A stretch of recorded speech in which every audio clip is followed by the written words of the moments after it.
with an understanding of his parents' and wife's clinging to him with the plea for redemption. Everything's love or a cry for love.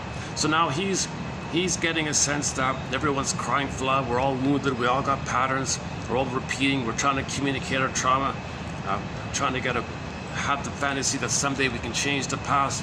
So we're symbolically doing things to repeat the past, but the symbol isn't real, so it doesn't work. So we're caught up like this. So you see things. You see things in that kind of way, that people are crying for love, and somehow he could visualize their misery with enduring compassion, and became able to transcend the guilt feelings which had alienated him from himself and from his past and present family. Okay, so yeah, that's not a bad, that was pretty good. So when the person realized there's no need to repeat the script, there's no need to repeat this destiny, there's no need to, it's dysfunctional to replay the same thing with the mother in the nursery with everybody your whole life. But he was doing that. When you realize you don't need to do it, you're kind of free a bit. You're kind of like, you mean I don't have to do this?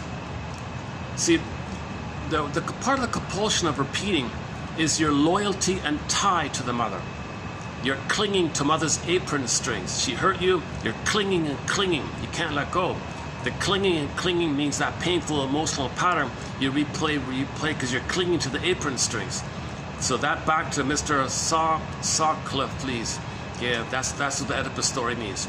If anybody's still clinging to mother's apron strings, and that's going to be the case because there was no father around for him to have some alternative, and the less of a father that there is, the more he's going to cling to the mother. So there's not married, there's no marriage. There's the father isn't dead, nothing like that. It's just the imagery that he's too tight with the mother, and there's no father around to provide some kind of balance, some kind of movement towards a regular living, and he's just stuck in the tar pit of a negative symbiosis with the mother. He can become her, he can imitate her. He's got a mother complex, a Jocasta complex, like this. Yeah, recently we talked about the Twilight Zone episode called a piano in the house. That cynical reviewer guy, newspaper reviewer guy. He was very envious of people, and was very had a lot of humiliating jokes on people and shameful and sadistic jokes on people. His wife even called him a sadistic fiend like that. So he was like that. He was tied to the mother. He was filled with constant hostility because his original needs for mother's love was missing. So when the needs for mother's love is missing, you end up with hostility. Flash frozen. He was in a permanent state of hostility.